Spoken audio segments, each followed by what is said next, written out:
thing is a lot of these folks use ecological concepts and population ecology techniques, but they're actually not looking at populations of organizations. We've never had a study, just say, of finance departments or just social welfare bureaucracies around the world. What we tend to get is people looking at a given government and then looking at where and I see that there's time here. So that idea of actually looking at populations has never really taken in our field. What I haven't had time to go into, but I do want to run just a couple of slides through, is the CRIPO project that has been financed by the European Science Foundation. Out of that project has come 5 countries that have developed databases, most notably Norway and Ireland. They have pilfered from Dunleavy and in the very article that attacked the earlier work of Hood and Dunsire. He actually develops his own typology, but then there are these other typologies that have been worked over time, which have now been operationalized in these databases. So I'll just take a couple more seconds and then I'll be done.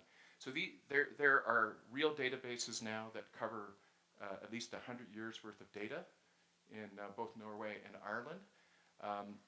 If you go and drill down, there's data on civil service departments at different levels of analysis, but also with different structures in government too, going out from the core public service.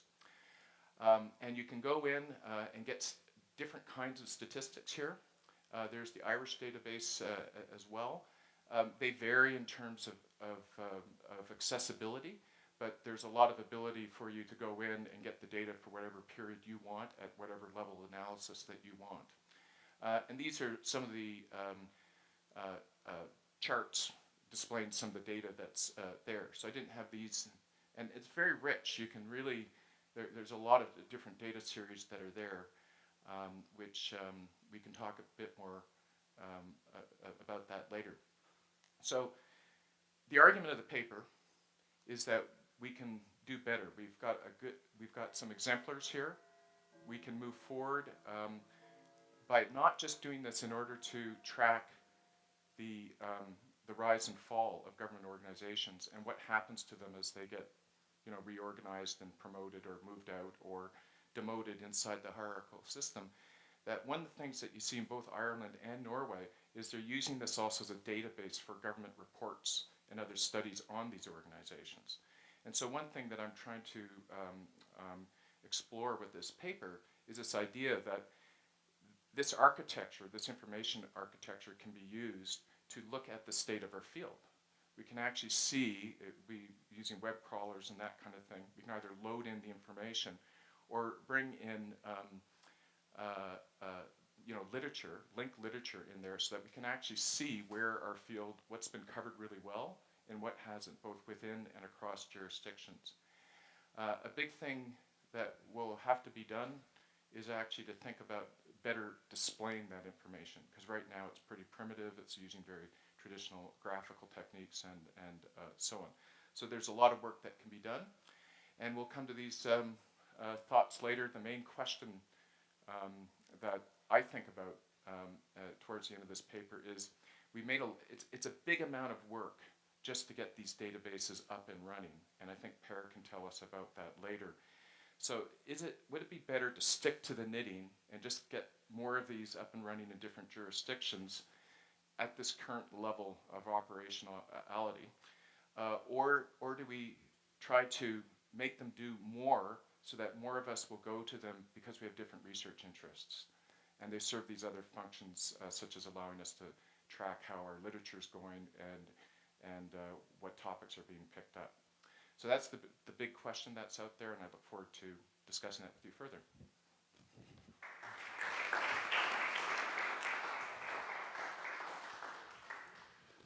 So if I can have indications of questions, and also just if people can introduce yourselves again when you're asking a question. Big topic, big question.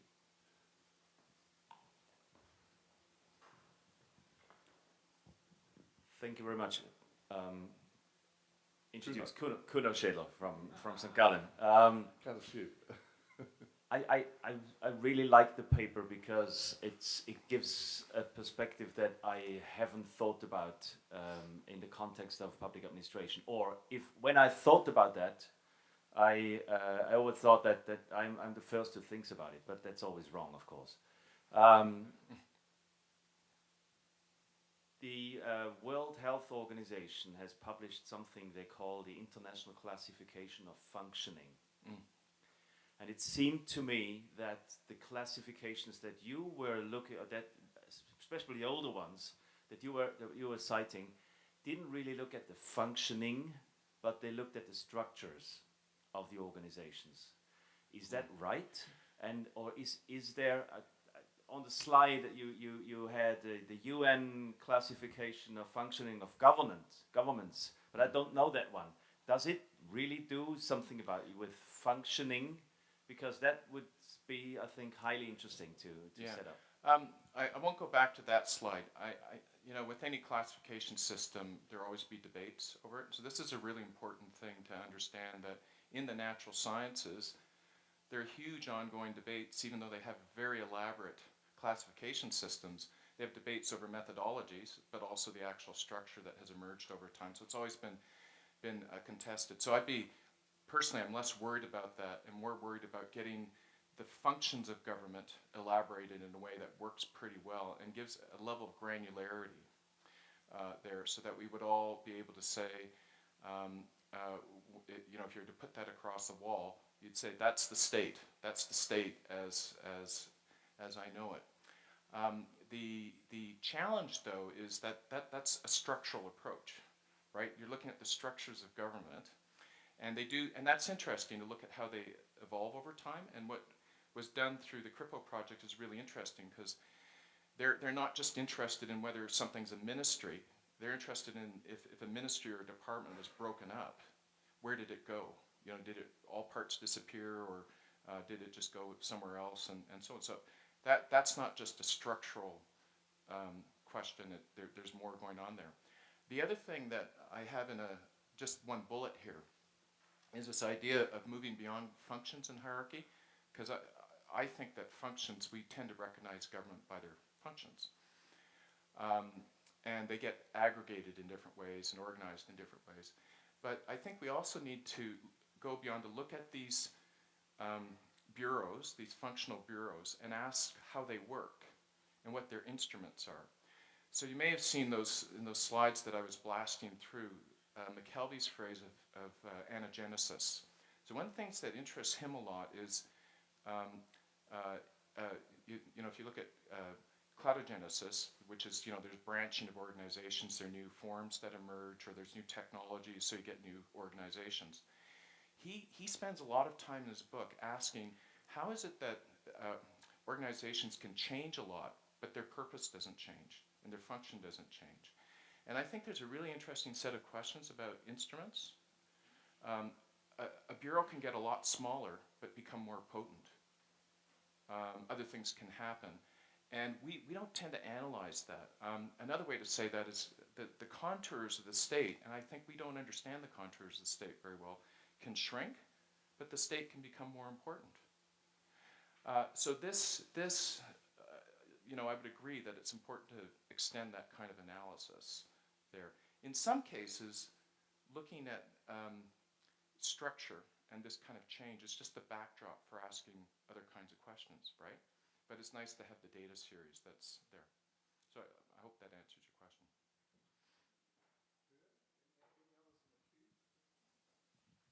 Okay, I really like this paper. Thank you. I think what we need more than anything else is good data, comparative data, that make it possible to study change over time and across countries, and these kind of databases are actually helping us to do that. And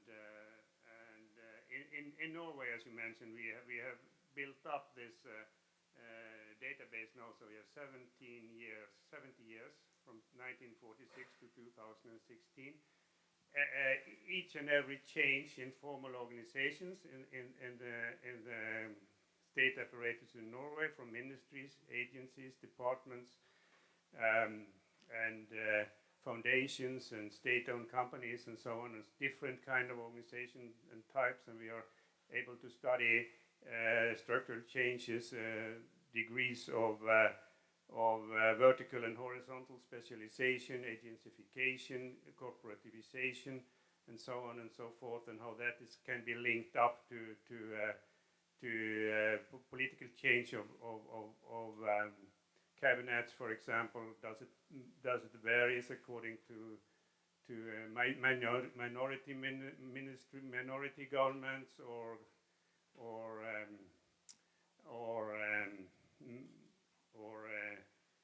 one party or coalition governments, and so on and so forth.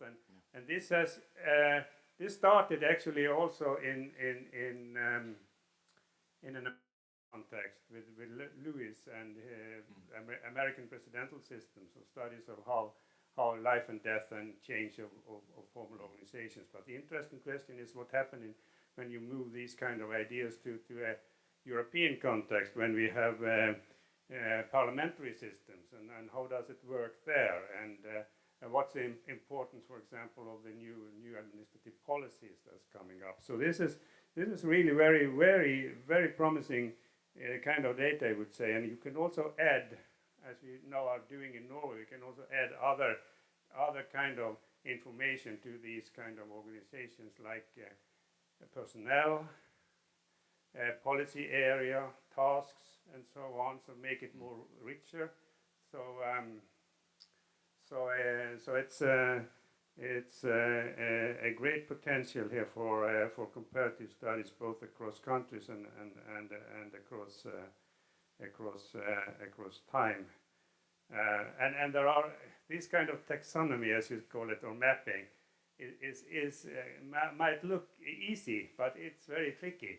For example, we can ask the issue of what's an organization, what's a public organization, and what are the borders of the organization. And many public organizations are like Russian dolls. They are within each other in a way. So, and also the question of what's a public organization? Where are the borders between public and private? And more you get these kind of gray zones between public, where is the public sector ending and where is the private sector starting in a way? And there are a lot of interesting. Well, yeah, and that's where that's where I arrived at the position that actually understanding not just the authority and what the Bureau is doing, but actually the instrument would be really important, because it's the instrument that then connects you to the outside actors that you have to deal with. And then the other thing is that just consider two bureaus and same bureau doing the same thing but in different countries. One bureau can be quite small, the other one can be much bigger and have a lot more capacity, and itself, just like a cell, have different functions within it. In order, one may contract out, but the other may do it in a different way. So the other thing is that a lot of governments already have this information in certain places, but they're not available on a sort of open data standpoint. And so our Treasury Board Secretariat in Canada actually has a way of monitoring departments. It aggregates all kinds of information, all kinds of audit reports. They're all on tap over many years, but it's not, and it's all public information, but it's not available in aggregated form to all of us.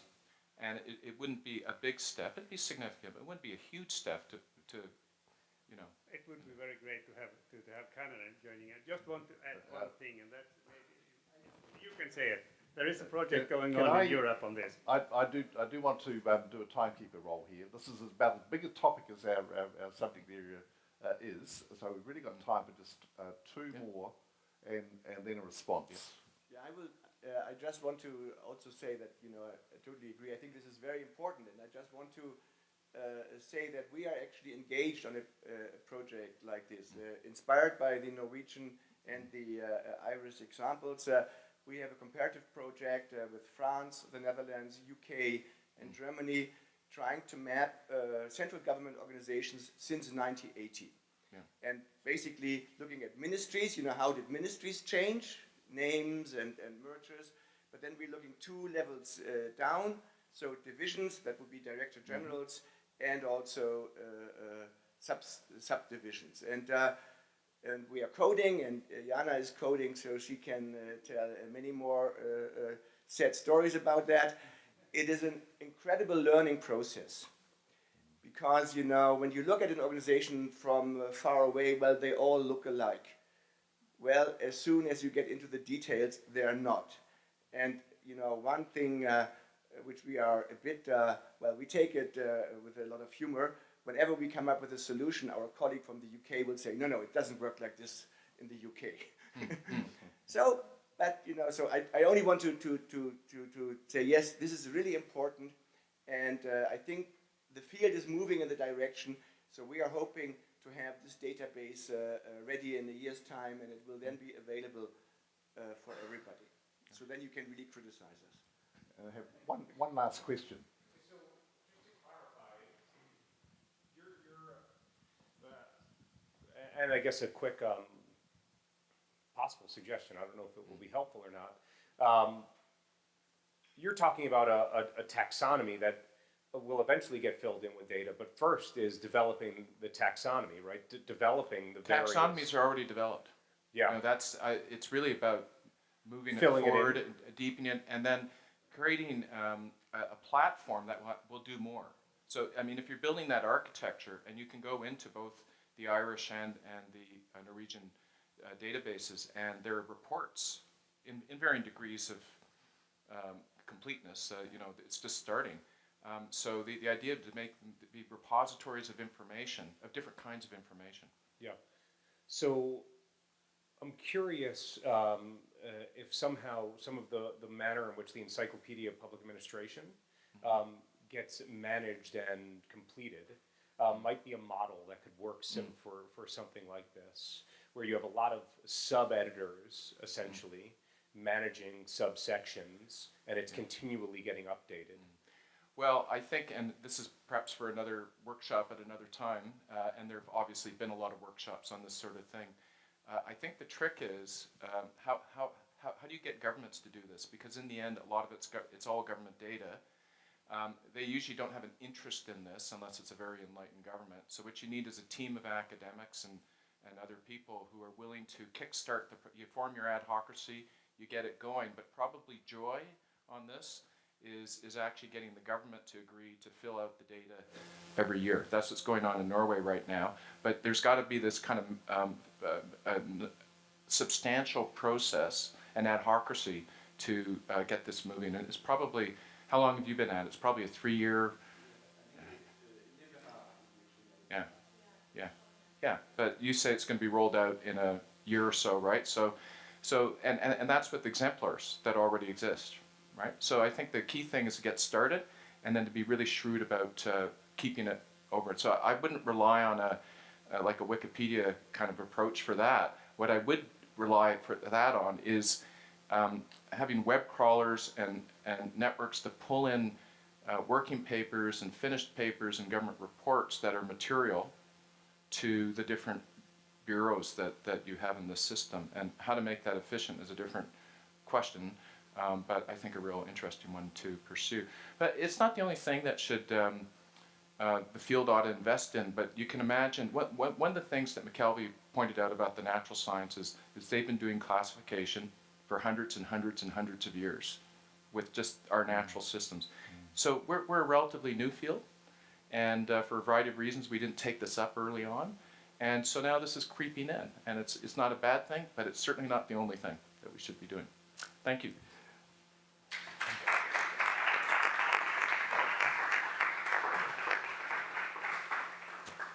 That's one very big topic covered in half an hour, and we have one other very big topic being presented to us. If the speakers from Brussels and Potsdam would like to come forward and get ready, and I have a few comments about the old world perspective. That one thing's become very clear to me on visits to Europe, that perspective is very different when you live down the road from a medieval monastery compared with the New World perspective that our oldest buildings, intact buildings, were from the 1850s.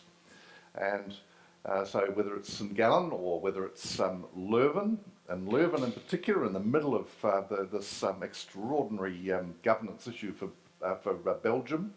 How many days? 500 days without a government.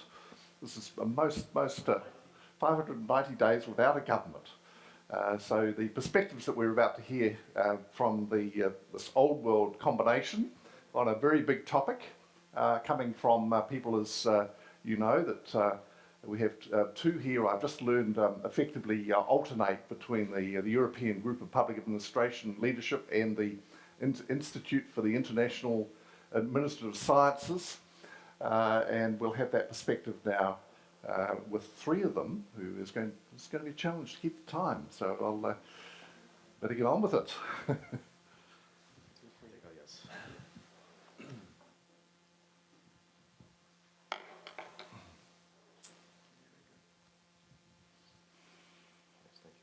So thank you. Last paper, last presentation on a huge topic about the future. It's European Perspectives for Public Administration. So the shorthand for the paper and our presentation is a survey-driven information on the future, the visions of the future of PA. And what we actually are trying to do is in the American line, there is the Minofbroek 1, 2, 3, and in 2028, Minofbroek 4, we want to create a European Minofbroek.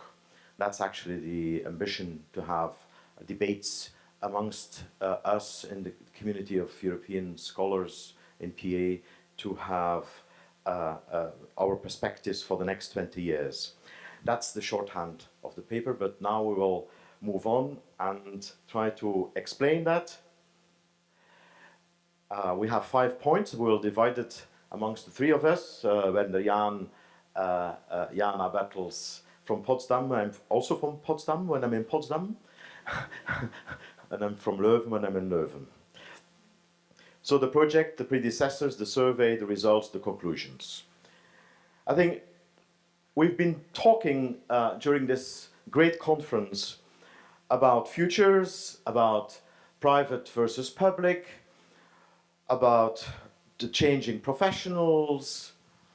I enjoyed all these therapeutic sessions. It's really great, because we will get out here marching to our laboratories to do our research, convinced that we are working on the right topics. I think what we see, of course, is that our research object is changing, and we've been mentioning that too, and the drawings there are clear indicators, I should say, with or without citizens, etc. But the public sector, public administration, public management, it's all changing. It's a bit like clay shooting. You know, clay shooting, it's an Olympic discipline. But it's even worse than clay shooting, because it's not just the clay that moves, it's also the cannon and the hunter and the atmosphere. Everything is moving. And so the question is, well, who are we and what should we do as the researchers of this changing field? And so we've been talking also about, you know, the changes, you know, the different labels here: public administration, public policy, public management, public governance. And we see actually the communities label themselves like this. At the journals, the titles of master degrees, the research content, the location in universities. I mean, all of that has an impact here on so this is not just a neutral thing here. You could say, of course, what's in a name? A rose is a rose is a rose. But we just talked about the classifications. The CRIPO project actually very clearly showed an agency is not an agency is not an agency. And that was, of course, a fascinating thing to see. And so what's in a name is important, and we should take that into account. So public administration or public management, actually we're very polite, because the conference is on public management and IPMN is public management and not PA. So, and the question is, of course, how do they relate? And in our paper, we have 4 ideal types.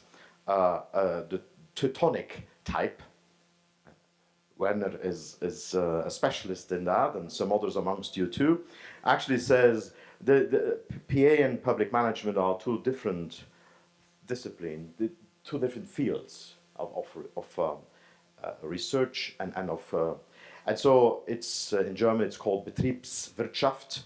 It sounds even more serious than public administration. I think it's and so I think it's very actually I happen to be from Betriebswirtschaft, so I can and I think I'm okay. So I think in the US PM is a subfield of PA. Northern Europe we have a very prominent representative of organization theory here. And we could say also the rest of Europe is more an inclusive picture where there is not so much a difference between public management and public administration. And so if we look at the history of taking stock and soul searching of who are we, you know, looking in the mirrors, we have U.S. Minofbrook, I already mentioned it. So the first one, 1968, with new public administration. Surprise, surprise, they didn't see public choice coming in their debates. Interesting. 20 years later, it's interesting, isn't it? Every 20 years to have this crucial session to talk about the future. 1988, let's say it was a bit elaborating new public administration, a bit more postmodern, saying, well, each problem has its own solution, etc. So more of an intellectual adhocracy. And then 2008, Minofbrook 3, that was more on networks, on performance, mentioning of Asia, black public administration, but also governance with or without democracy. We have Bielefeld, we have the recent ECPA. So the challenge of public administration, we are running too much behind the facts. We have been dominated by perhaps one discipline, too much causality, too little teleological thinking, too little context and culture, and too little relevance for practice. Okay, thank you very much. So how do we go about it? Actually, you will realize many of the things, remember what we have been doing, you know, the last 2 days. So we were asking the question, well, what are the main challenges for public management, public administration as fields of research and teaching? And very similar to what we discussed today, you know, we asked for 20 years, you know, because this is something which we think you can just manage. And what we did is we developed a small survey. And of course, then already the question is who to ask. I mean, who is the member of this group? So we choose the members of ECPA, and we choose the members of the last ECPA conference in Toulouse. And there were about 500 addresses which we had. It was a web-based survey, and it was mainly open questions. So we didn't kind of want to have representative answers, and actually also the survey is not representative. So it is kind of we came with some kind of provocative statements, and then we wanted people to answer with longer text. So people would write a few sentences. Sometimes they would write a few paragraphs. So it's more like a semi-structured interviews, which we had. So we got about 70 answers. The response rate is not so big, but it's of course a lot of text. You know, because people gave really long answers. So we analyzed this text. What did they tell us? And we asked again the same, you know, both questions. You know, what will happen in the next 20 years? What do you think will happen? And of course, what should happen? So that's very along the lines here.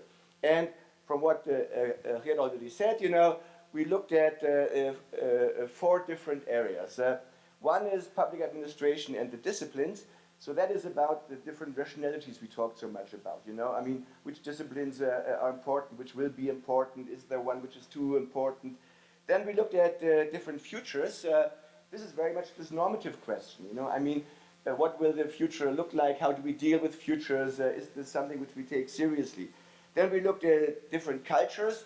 This is the issue of context, which we talked so much about. I mean, what does context matter? Do we have context-free concepts?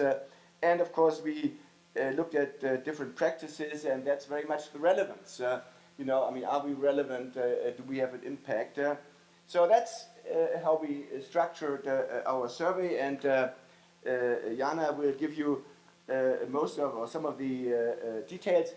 As you would see in our paper, it is, we used the answers in a kind of collage. What did people tell us? So we wanted to kind of get a discourse going, not some kind of representative thing. So we started with some very general things. What very typical things, will PA teaching and research in 2035, those 20 years, will be different from today in 1995? And of course, most people said yes, of course, and they gave all kinds of reasons, which we also had. But it was interesting that at least 15% of the people who answered it, well, not really. And this is, of course, they pointed to the conservative and stabilizing effects of institutions. So not everybody thinks that we will change it very much. We'll also ask, then what will be the challenges for research? And there, methodology had been a very big issue. Better and more data. We shouldn't get carried away by fashionable topics. Balancing rigor and relevance came up again and again. And very important, challenges for teaching. Because that was, I think a very big consensus, we should really look much more for being attractive. Both for students and for the working life. And Jana will say a few things about the other results. Okay, first I will start with a brief summary of the disciplines or the results we got. So we asked whether disciplinary silos became stronger, and 60% of our participants agreed on that, whereas 40% disagreed. And we highlighted some quotations. Especially like the first one mentioned that the field has always been multidisciplinary, and therefore this is a strength of our field. And also that the quite optimistic view in the second quotation that we develop positively incorporating relevant theories from different disciplines, economics, organizational theory. And the question is more or less whether it is less so in Europe than in the US that we have these silos. And the other quotation highlights that the problem is not about specialization. The problem is more the presumption that other viewpoints from other disciplines are invalid to give solution for our problems. And what we found out was that the major instrument we have to stabilize our discipline and also to overcome these silos is institutionalization, and especially institutionalization in education, like creating programs just for PA, and also having research centers. And also we have an overview here about crucial disciplines which were mentioned, and as well which will be more prominent in the future disciplines. And as you see, like the top dogs are political science and management. They were mentioned most often, and on the second rank there were often mentioned sociology and law. And we were, at least I was kind of surprised that law wasn't mentioned that often in the survey. And now to the future results. How should PA react in facing the future? And the question is whether we need more short-term or long-term problem solving. And as the first quotation highlights, we need to react faster most often, so we should have short-term problem and solution thinking. On the other hand, we need these great utopias and dystopias. And I think most of the participants agreed that we have to have a mixture of long-term and short-term problem solving, especially when it comes to deal with crisis. And instruments or methodological instruments we can use to enhance this realistic future visions are comparative research, interdisciplinary projects, and also the use of big data in combination with mixed method research designs and the use of scenarios.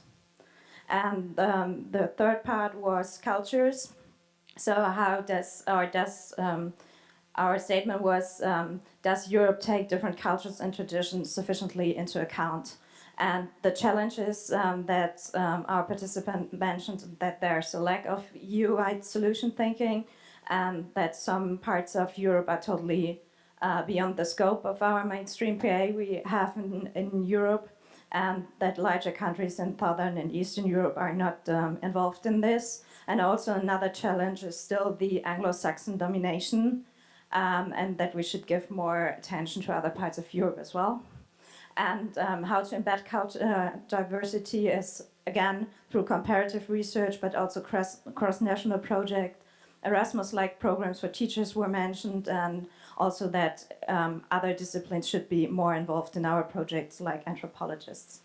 And to practice this, does PA research in teaching, does it not deliver sufficient and useful knowledge for practitioners? And we were criticized for this question because knowledge is not, cannot be in a way produced that it can be delivered directly to practitioners. And also the question was raised whether we should act like consultancy firms.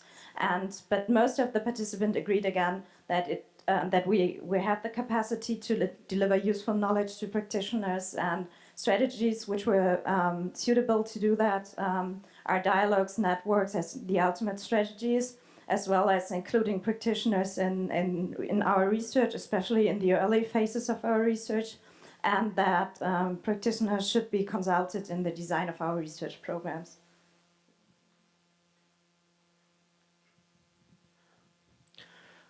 So the assumption of this European Minofbrook called EPA, European Perspectives in Public Administration, is that we do not only or just need PA in Europe, we actually need European PA. And that's perhaps part of a debate. I may imagine that some disagree with that, but I think it's part of the assumptions here. And to do this by having 20-yearly reflections, structured reflections, which are connected to ECPA, because ECPA will be the owner of EPA here. So we will have it in 2018, our first major conference. We are preparing that through to the 4 channels and pillars that were mentioned. And then we'll have Minofbrook in 2028, EPA 2 in 2038, Minofbrook 5 in 2048, and EPA 3 in 2058. I'm saying this because I think we are too myopic, and we have to think in longer term perspectives. I think that's the first message. And the second is, of course, 2058 is a crucial year, because then I will celebrate my 100th anniversary, and you are all invited. So that's, I think it's important to have this big project, really, an intellectual project for the community, for our societies. And it's a periodic questioning which is needed. It's the need for a European voice. It's about a critical and future-oriented view where we take the position that PA and public management are actually should not be distinguished. We see diversity, it was mentioned, within Europe, but there is a kind of overall optimism that we can be part of the solution rather than part of the problem. And I think that's the major message. The survey is here, and now we will march out and try to gather people around bright ideas to make a difference. Thank you very much.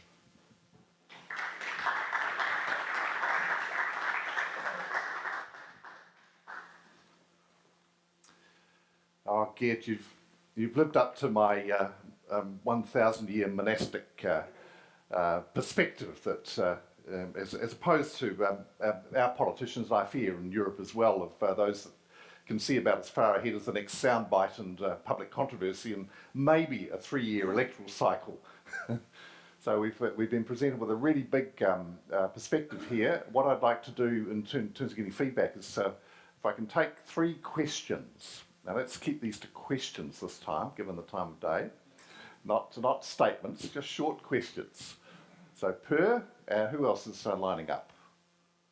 Is that it? Oh no, we've got 2 and we've got 3, right? Okay, my question is more about your survey. You have 70 answers. And it would be nice to know a bit more about who have been answering these kind of questions. Is it these kind of old age professors from the Netherlands and Belgium and Germany mainly? Now we'll take 3 and then I'll hand it over to the panel. So next. Yeah, this is I'm sorry, Joe Cordes. This is for Geert. You made this distinction between, I believe it was PA in Europe versus European PA. Could you expand a bit more on that, please? And this is good, sharp questions. There we go. It was almost the same question, namely, what is the reason why you assume that it's possible to find a particular kind of European PA throughout a diversified Europe? I can come up with many good reasons. Right. Okay, very briefly about the survey. Yes, there is a Northern European bias in there. It is very hard to avoid that. 75% of the answers are professors, but there the age group is pretty, so it's not only the old ones, it's not only the with the gray hair, and the rest, 10% are PhD students. So, but I think I have to stress, you know, this is not representative, and it cannot be representative. It is more like, as I said, semi-structured interviews where you try to get into a discussion with different colleagues, and basically the survey is there to get the discussion started. You know, it's not there to kind of finish the discussion. This is the first stepping stone, and from that we hope to develop these issues further. You say something about European. Yes, the purpose of European public administration is not to have one single European model. That's not, we will develop this, of course, after the referendum in the UK. That's clear too. So there are different models in this European world. That's a clear picture. And the reason why it makes sense, we think, to talk about European PA is because we are actually trying to compare and learn from one another in a context of different historical patterns, path dependency, different language areas. Language does make a difference in running public services. We have common law and administrative law types in the European scene. So there are many variables which actually indicate that it could probably make sense to take that explicitly in the context and use the context issues as a European context and different contexts within Europe to develop that and to learn from one another. It's about conditional learning of good practices too. That's the short answer, I suppose. So it's, And do we have another round of questions? Let's see if this might be the final round. So we've got one. Are there any other questions coming up? Everett.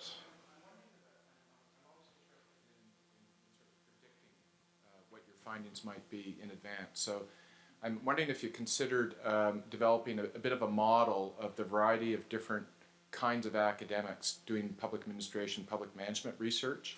Because I think a lot of the quotes that you selected, reflect different postures of that you find in every field. And if it might be worth in the next round thinking about when you invite people to the event or interpret the results, that you actually have this idea of these different kinds of academics to begin with who are interpreting all these different trends and possibilities through the frames that they have. I think it's possible to do it, but do you think it's possible? Well, we're interested in diversity, and I think one of the things which surprised us a little bit how diverse the answers were to what we found, and of course this is the first cut, so we'll probably kind of do this a bit more clearer, you know, how our colleagues really disagree on very central issues about the future. But I think on the other hand, we don't want to take up this, oh, well, you know, I'm doing public management. No, I do public governance. And you know, we're not interested in that.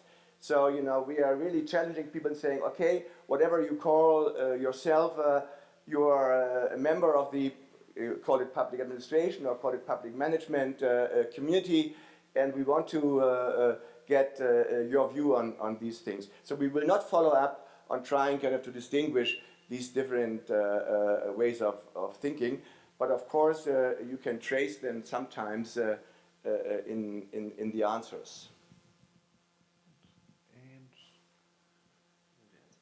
And any last questions? Right, one last.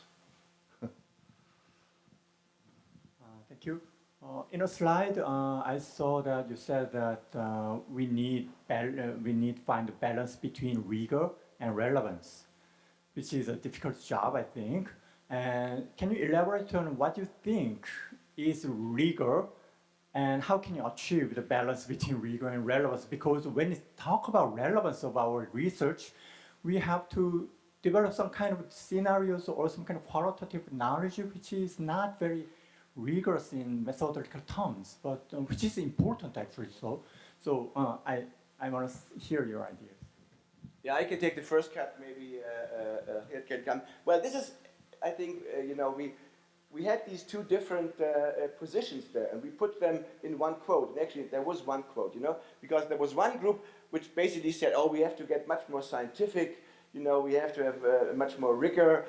We need more experiments." So there was this kind of crowd, you know, thinking, well, you know, we really have to develop like other academic disciplines, perhaps like economics. And then there was this other crowd which said, well, you know, this becomes too esoteric. You know, who needs all these highly complicated methodological studies if nobody reads them, if they don't inform practice. So I think this is a very good example for, well, you know, we need both. Yes, you know, to be relevant, our methods and our results should be better founded. We need better data. We talked about this before. We need more rigor in our studies. But at the same time, you know, if we're really interested in the development of public administration, you know, we need relevance, you know. That's at least how I interpret the results. We don't want to end up where we just talk to each other. You know, there are at least quite a few colleagues who are really interested to talk to practical people in public administration. And so we have these two challenges, and I think this is what our data reflect. It's a 2x2 matrix, right? It's very clear. I mean, if you can't put it in a matrix, it doesn't exist. So you can put it in a matrix. So the worst thing that can happen is that you are not rigorous and not relevant, right?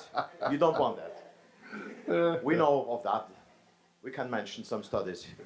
But we can also mention some studies within some disciplines which perhaps are too dominant in our field of PA and public management, which are very rigorous and absolutely irrelevant. Yes. We prefer not to have relevance and no rigor. So we actually aim at rigor and relevance, but relevance should be on our radar. That's the point we are making. And it should not be taken over and eclipsed by a pure rigor. And I think that's a very good note to finish and give this panel a round of applause.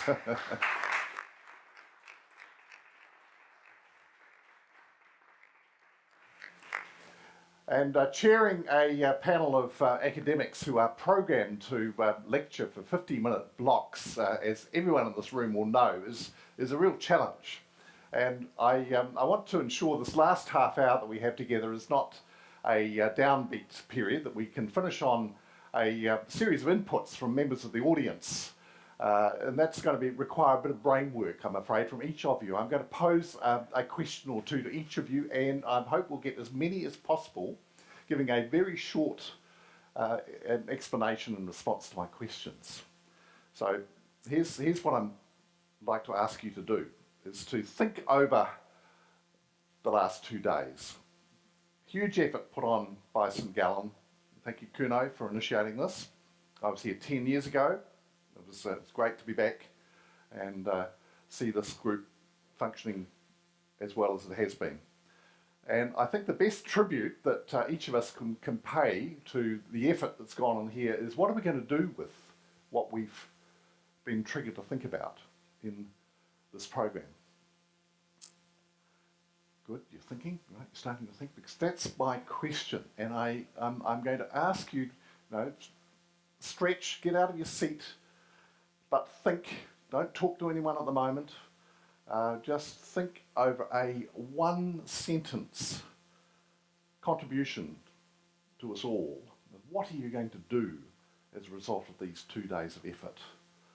And I hope they get recorded as well, so that there'll be some record of what's been learned, what's going to happen. And we've got about 30, 35 people here. That gives a short burst from each person, and I hope we'll get them in some thematic order as they come through. So you've got 2 minutes now to just do a bit of writing down, get those words tightly ready, headline stuff, no long speeches, no lectures. What are you going to do as a result of this event? Well, it looks as though many people are now looking up. What I'm seeking for is someone to start off and try to have a thematic development if we can, so that first person up triggers thoughts for someone else. We won't go around the room one by one. We'll see if we get some themes developing. So who would like to be first up?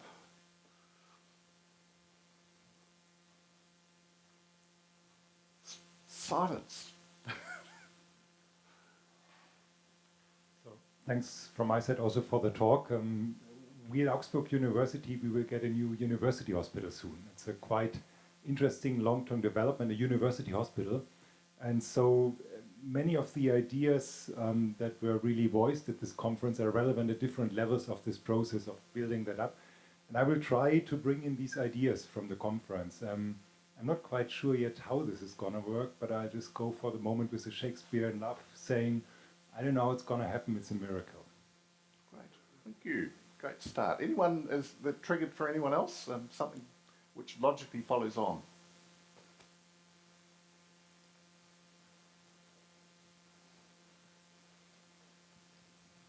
This is boring. I'm going to get comments on that paper. I'm going to get some advice on where I should publish it. I'm going to go and follow up with interviews in Norway and Ireland and other countries that are involved in similar work.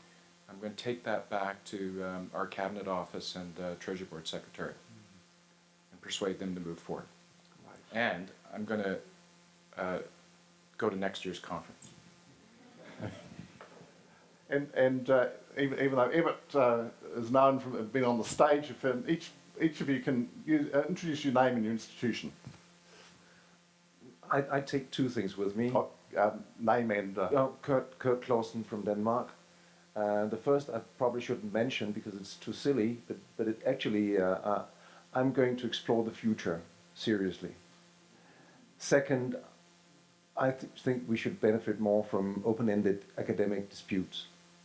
This has been really a pleasure. And let's keep the flow. Someone triggered for, right? This side of the room's the creative one, just so you hadn't gotten that. I'm going to follow up a little bit. Bob Bain from the Kennedy School, sorry. I'm going to follow up a little bit. What I wrote down was to think seriously about the 20-year in the future question that's come up. But not only think about what has to change, but what has to stay the same. As we were coming out of our session this afternoon, I joked that, well, you know, some of the things that required management and leadership from Moses and Alexander the Great are still things that public executives have to do. And so we often get caught up in, oh, the future is going to be really different and super. Yeah, but some things are going to change. It's saying, John, I want to figure out time.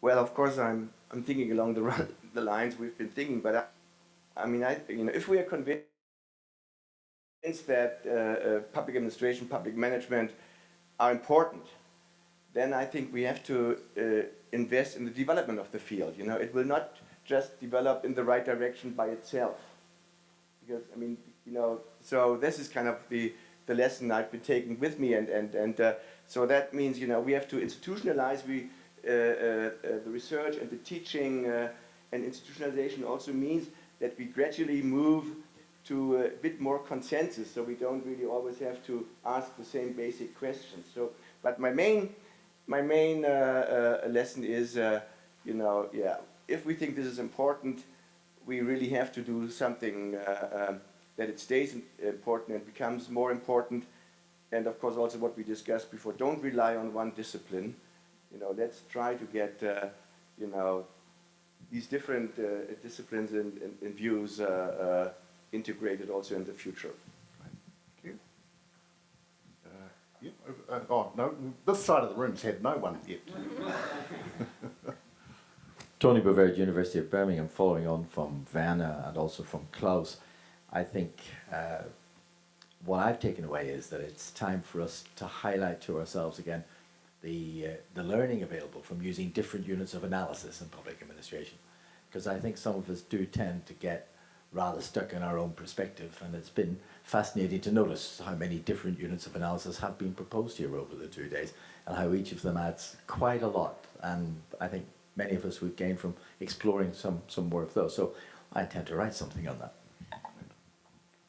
And this side of the room still? Yeah. Clay Westcott, World Bank.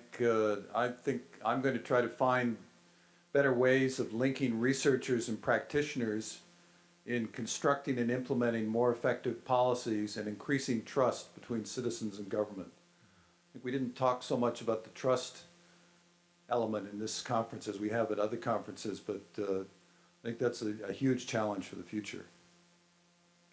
Now let's see if we can have a generation shift of not only the grey hairs speaking up first. Dan Bromberg, University of New Hampshire.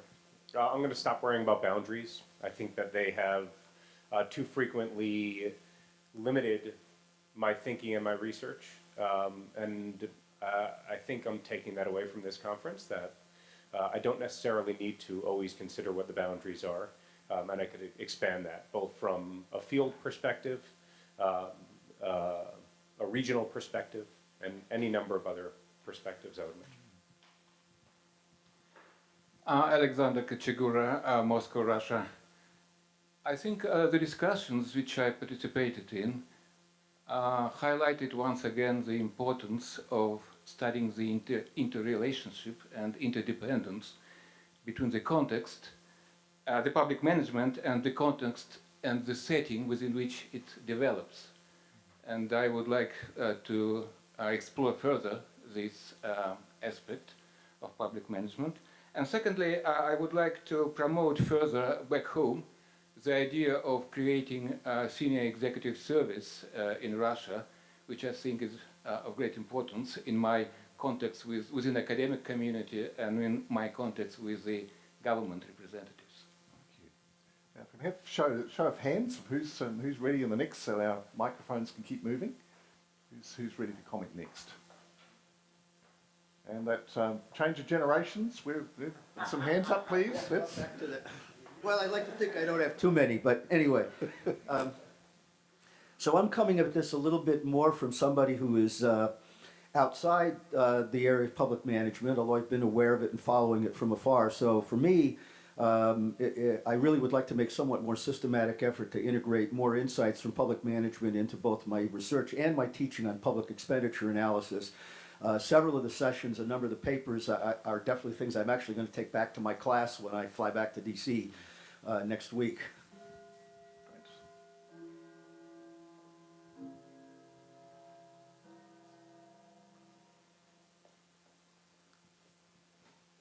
Right, we've got more hands. Yep, good. Thanks. Elke Löffler, what I'm just about going to tweet is what I liked about IPMN 2016. Interactive format, use of creative methods, focus on innovation, collaboration with practice, but next time, more tweets.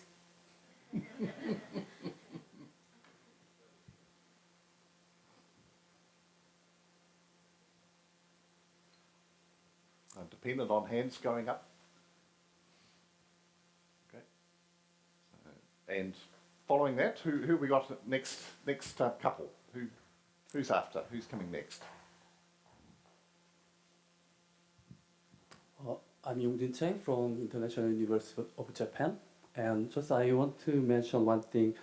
We talked about the public managers in 20 years, but I think we missed the values because last 20 years, the new public management was prevalent, and then public managers usually find the solution from the value, economy, efficiency, or effectiveness. But in my opinion, for next 20 years, maybe we need to think about more public values, transparency or citizen participation. Those kind of values will be helpful to find the solution we face in public sector. That's what I want to say. Great, we've got Kuno, and then, yeah, that's great. We're going to set up a so-called smart government lab this year in St Gallen. And what I learned this afternoon in the group discussion was the new type of available resources in society, which is human resource and time rather than money. And I want to think more about that because I didn't take that into consideration up to now. What happens to society if all of a sudden 1/3 of the people or half of the people do have time?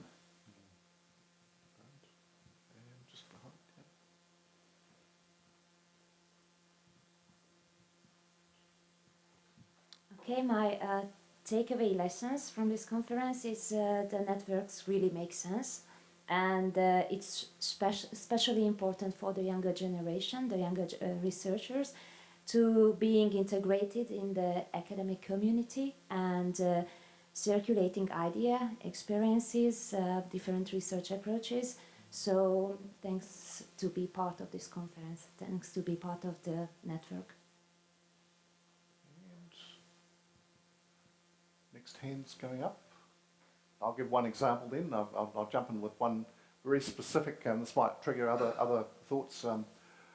The discussion today on social impact bonds was very relevant to a major controversial debate in my country. The finance minister, who is quite rightly raising these as a possible way of moving ahead. But I also happen to know quite closely a social enterprise that has spent close to $1 million dealing with bureaucrats who have been attempting to develop them and unsuccessfully. And so there is a clear cultural issue there that is worth exploring a bit further. So that, some people might have some very specific items like that. We've got a number more who've still an opportunity to speak up. So. Not related to your point. No. But the message I take home is that I will participate in the study by Geert and his colleagues, and I will stimulate all my colleagues to do so as well.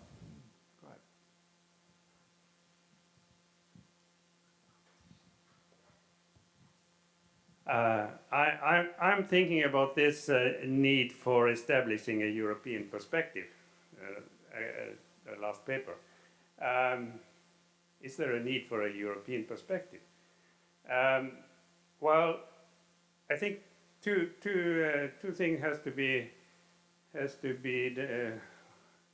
two conditions for that.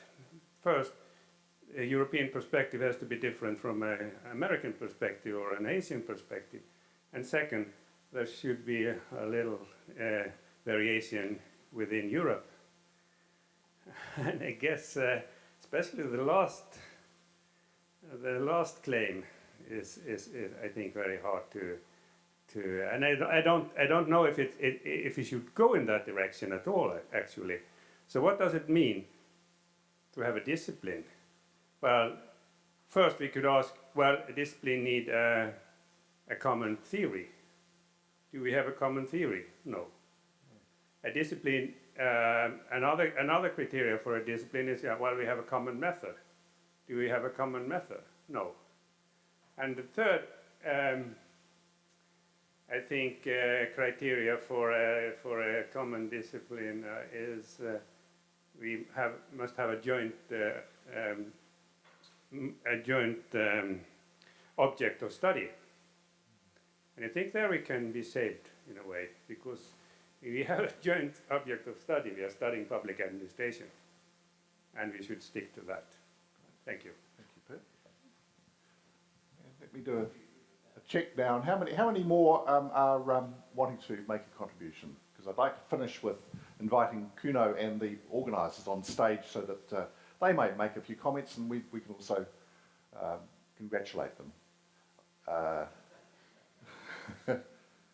Yeah. Bob's back for a second turn. I don't know about that. What I will take home, first on the way of organizing the clash of ideas, I think I never realized that dinosaurs are able to make drawings, and which are actually very attractive and could have a museum quality, I must say. And from a content point of view, I think the mixture of seniors and juniors is actually also a very beneficial one, and I think from that point of view we have a responsibility to prepare the next generation of PA public management scholars. Right. And let's have a show of hands from everyone who's not had a turn. Yep. Okay.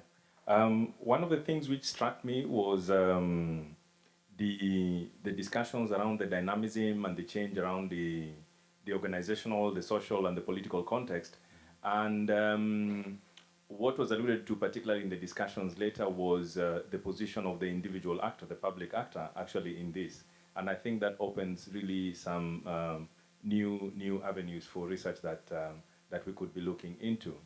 And then the second thing relates to the opening remarks, and that has to do with breaking the barrier between what we produce and what practitioners need or what they can be able to access and make use of. And I think the IPMR was a good suggestion, and I'm making a commitment to actually see if we can be able to push this agenda forward. Now, like a show of hands, who's still to go? Who still wants to make a comment? Do we give Bob a second turn? What I've taken away from this conference is when Clay sends me an email asking me to review a journal article, I will respond within 24 hours. If I agree to do it, I will do it within a month, and I will do 2 a year. Oh!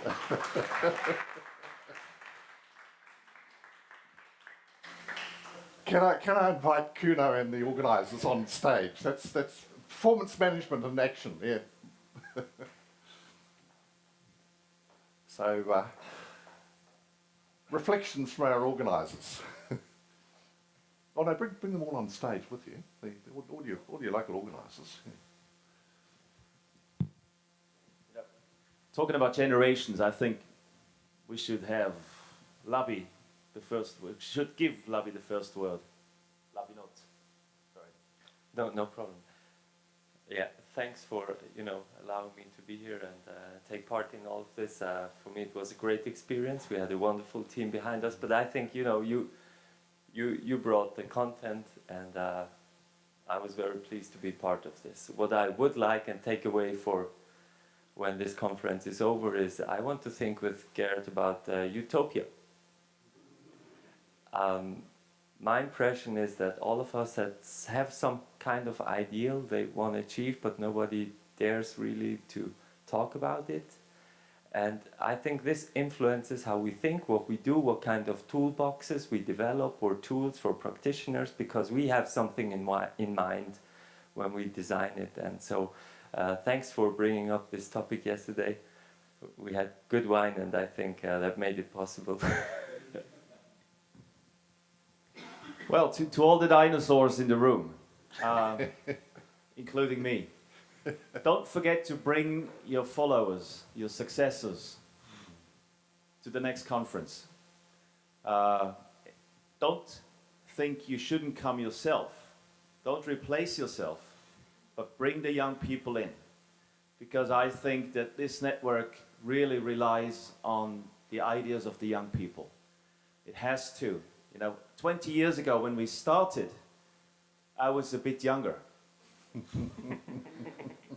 I was 34 then. And we had ideals, we believed that the new public management would change the world. Well, I believed that at least.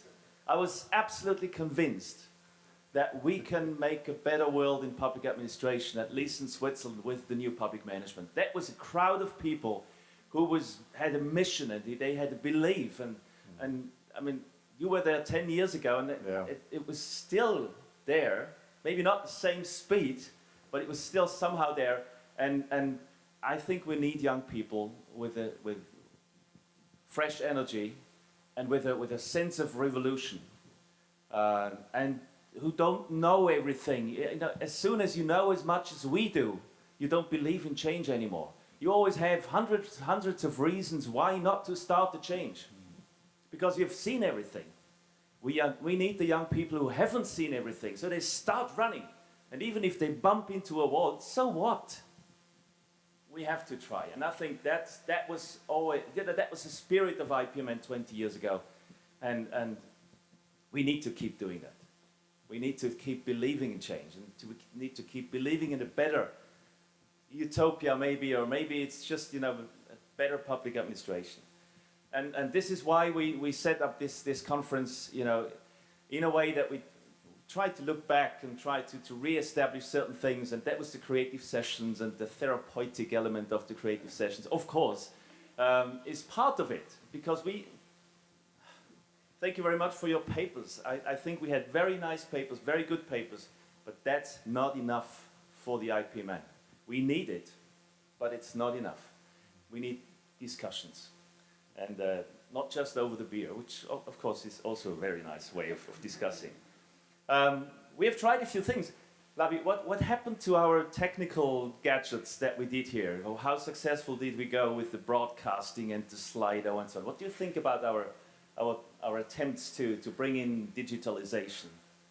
Well, my impression is that at least what I've heard from the people who have been presenting and other people's posting questions is that, can I have those questions that were asked while I was presenting? So I guess there is an interest of receiving feedback, beyond what was said in the plenary discussion. So I think that's definitely a success, especially when you have young people and dinosaurs in the room. So, I guess it was mainly used, we can't tell about statistics, but mainly used by younger people. So that was good.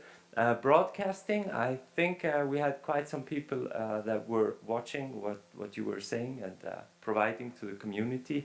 The max, I can't really tell, but we can give this information later, I guess. There have been some tweets around. I think you were part of it, Tony, as well. So thanks for that. I think that this really allows us to go beyond these four walls. So this is something I don't think you did last time, but will definitely keep us together in the future. And this is what I take with me as well. I mean, I have new relationships developed to people and talked about Red Sox.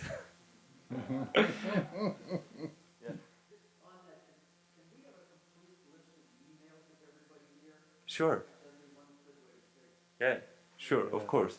So definitely a success with the new gadgets. Thank you. So, it was great having you here. Another great conference. From our perspective, we received lots of positive feedback. I'm aware that it's not possible to have such a conference every year because, just because of financial reasons, we invested a little bit into that because it's a 20 years anniversary. But, and it doesn't have to be like that. And it's important to say that because others could be, how to say, they could think that it's too complicated to organize a conference. It's not.